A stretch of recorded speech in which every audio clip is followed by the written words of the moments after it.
Hello friends, welcome to our YouTube channel. In this video I'm gonna tell you about how to fix automatic disconnecting Bluetooth problem in your Lava smartphone, how you can fix problem. So friends,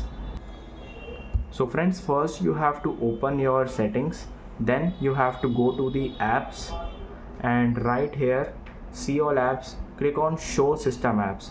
In the search you have to write here Bluetooth. So you can see friends, it is not showing, so you have to just write here Android and just clear catch this Android settings from here.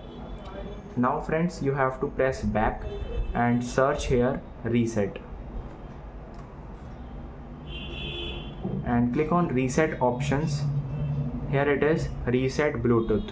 Tap on this to reset it. Click on reset and Bluetooth has been reset successfully. Now you have any problem like not connecting, it is not showing the Bluetooth name or crashing sometimes, it will solve it. And if not, you have to restart your device, then it will be 100% working. I hope you like this video. If you like this video, then subscribe to our YouTube channel for more helpful tips and tricks videos. See you next time.